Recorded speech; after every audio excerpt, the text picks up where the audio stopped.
na tayo! Hala! Si Bebang!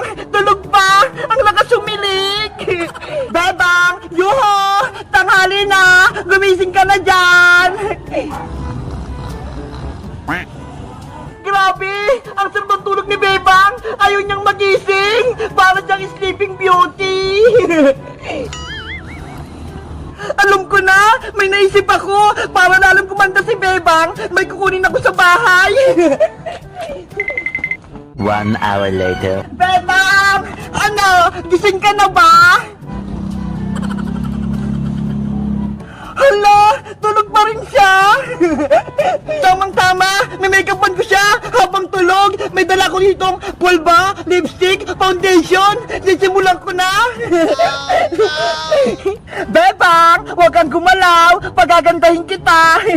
Ano kayong una kong lalagay sa kanya? Ay, ito na lang! Pulbo! Eto na yung pulba! Lalagyan ko yung pisngi niya! Sa noo niya! Sa baba niya! Lahat lalagyan ko! Ay! Parang hindi ba pantay? Lalagyan ko pa!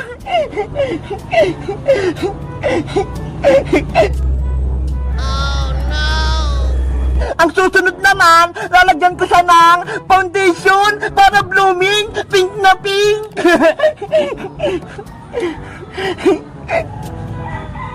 Grabe! Pagising ni Bebang, panigurado, matutuwa siya. Sa kabila naman. Ayan! Perfect na! Sa tingin mo, Big Bird, maganda na ba si Bebang? Huwag mong gawin yan, Princess! Magalit si Bebang! Hindi yan! Magtiwala ka lang sa akin! Magaling kaya ako mag-makeup! Bahala ka nga dyan! Basta pinagsabihan kita, ha? Ay, ito! Lipstick naman yung ilalagay ko! Kulay red! Para bumagi kay Bebang!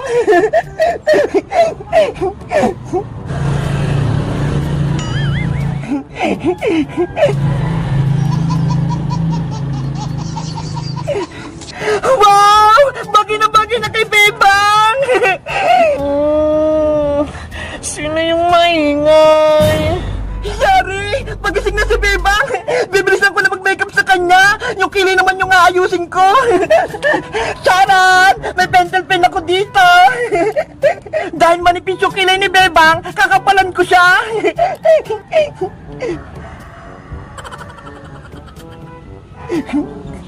Sa kabila naman!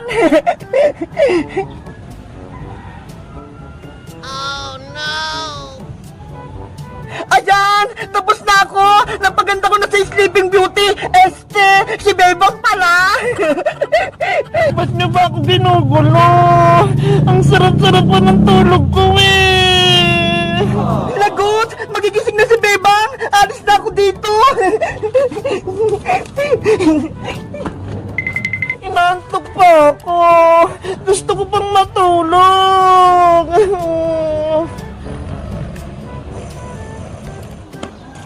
Ay, aba! May tent doon ah!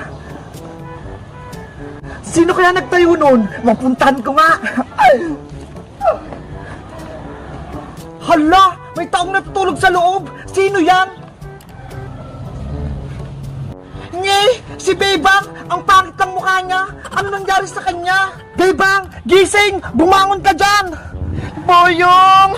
Bakit ka ba sumisigaw? Ang ingay-ingay mo!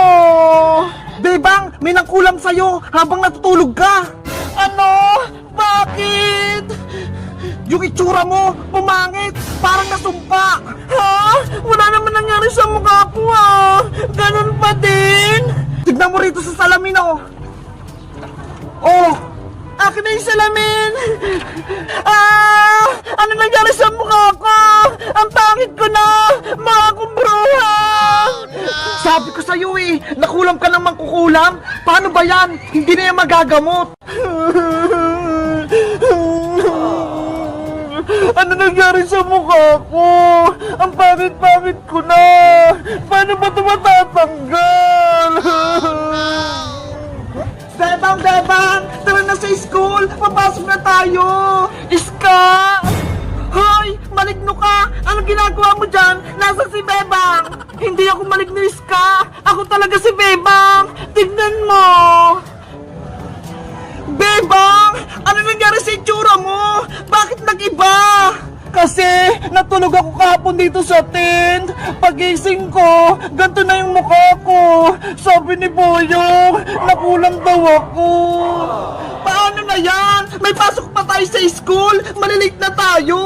Hindi mo na ako papasok sa school, Iska. Baka pag nakita nila tong mukha ko, lulukoyin lang nila ako. Naku, hindi ka pwedeng mag-absent, Bebang. May exam pa tayo kay teacher. Ayokong pumasok kung ganito yung mukha ko. Nahihiya ko.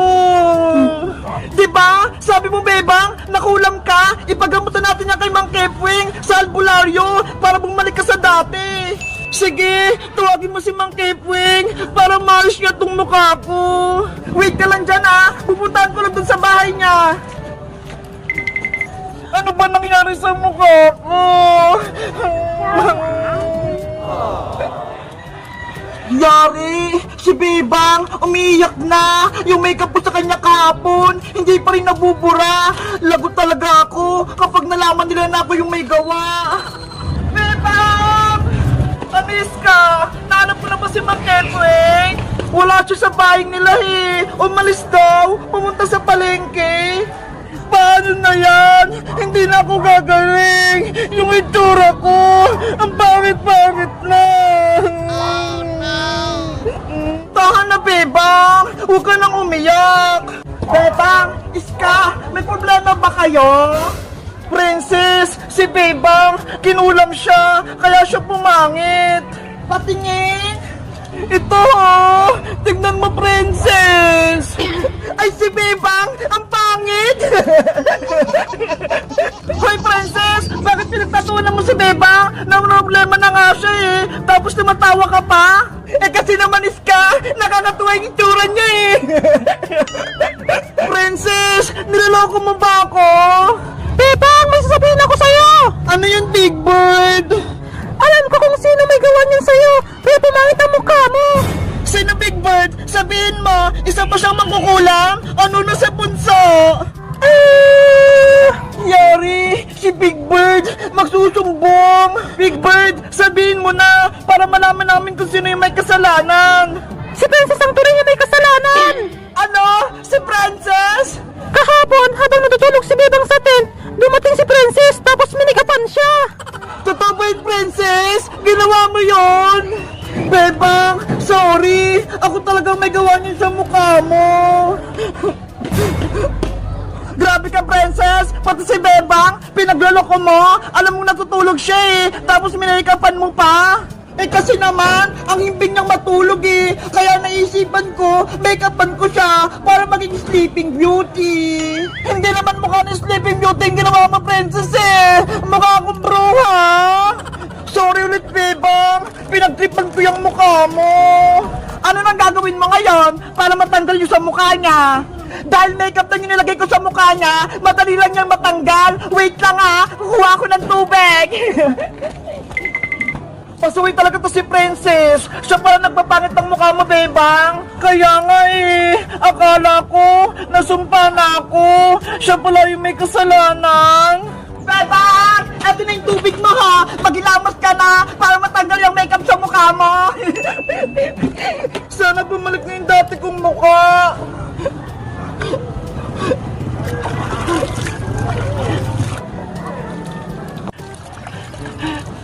Ano, Princess? Iska? Wala na ba? Wow! Bumalik ka na sa dating itsura mo, Bebang! Ang ganda mo na ulit! Talaga, Iska? Sabi ko sa'yo, mabilis lang niya matanggal, Bebang eh!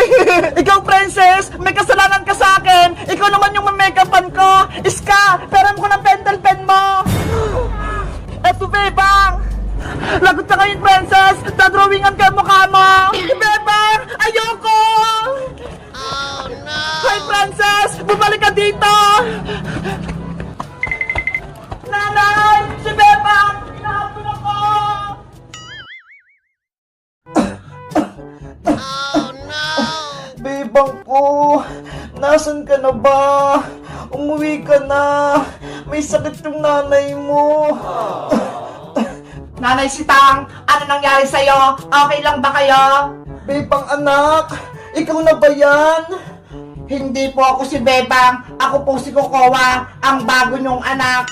Akala ko, si Bebang na. Kokowa, kailangan ko yung anak ko. May sakit ako. Nanay Sitang, may sakit po kayo? Mainit po ang pakiramdam nyo. Ano pong kailangan yung gamot? Gusto kong makita si Bebang Kokowa. Hanapin mo siya. Nagmamakaawa ko sa'yo. Nandito naman po ako, Nanay Sitang. Huwag nyo na pong hanapin si Bebang. Kailangan ko si Bebang Kokowa. Bawin mo na siya. Hanapin mo. Siya lang magpapagaling sa akin. Sige po, Nanay Sitang. Hahanapin ko po si Bebang. Pauuwiin ko po siya dito. Salamat, Kokowa. Miss na miss ko na talaga yung anak ko. Okay po. Lalabas lang po ako para hanapin siya. Kawawa naman si Nanay Sitang, may sakit siya, pero si Bebang ang hinahanap niya, hindi ako, ayaw niya sa akin. Gagawa ako ng paraan para akong mani ni Aling Sitang, gagayahin ko ang itsura ni Bebang. Ayan! Ako na si Bebang! Kamukha ko na siya! Gaya-gaya kayo! Buhok niya! Pati damit niya! Panigurado! Matutuwa sa akin si Aling Sitang! Si Nanay Sitang pala! Sana mapaniwala ko siyang ako si Bebang, hindi si Kokowa. Ay, saglit lang pala! Kukuha ko ng pagkain at gamot ni Aling Sitang para matuwa siya sa akin. Ay, ito! May mga prutas! Kukunin ko to! Apple, lemon, tsaka itong mga mais. Ito pa, gamot sa ubo. Nanay Sitang! Yuhu! Bebang anak, ikaw na ba yan? Nanay ko! Bebang anak, ikaw nga! Mabuti naman nakauwi ka na! Sabi po kasi ni Kokowa, hinahanap niyo ako, kaya umuwi na po ako dito sa bahay natin. Ang bait talaga ni Kokowa, hinahanap ka niya, nasa na siya? Nay, may sakit daw po kayo, sabi ni Kokowa. Sumama yung pakiramdam ko, Bebang, nung nawala ka, kaya nang hina yung katawan ko. Huwag na po kayo mag-alala, Nay. Hindi na po ako alis dito. Ito nga po, dinalaan ko po kayo ng pagkain, pati itong gamot. Salamat, Bebang. Ang bait mo talaga. Pinaghandaan mo pa ako ng pagkain. Magpagaling po kayo, Nay, para masaya na ulit po kayo. Bebang, saan ka ba galing? Bakit hindi ka umuwi dito ng ilang linggo? Hinahanap-hanap kita. Doon po kay Princess, pati kay Iska, nakipaglaro po. Hindi ka malang umuwi dito sa bahay natin. Namimiss kita eh. Sorry po, Nay, kung naging pasaway po ako. Hayaan niyo po, hindi na po ako alis dito sa bahay. Akala ko, iniwan mo na ako. Si Kokowa lang yung kasama ko dito sa bahay. Kaya malungkot ako. Hindi ako masaya sa kanya. Kasi robot lang siya. Hindi robot si Kokowa, Nanay Sitang. Tao din siya. Galit ka ba, Bebang, sa nasabi ko? Tukol kay Kokowa? Magpahinga na po kayo, Nanay Sitang. Lalabas na ako. Anong nangyari kay Bebang? Nagalit siya. Yung sinabi ko robot si Kokowa. Sa tingin nyo guys, anong mali kay Bebang? Mag-comment lang kayo. Bye-bye!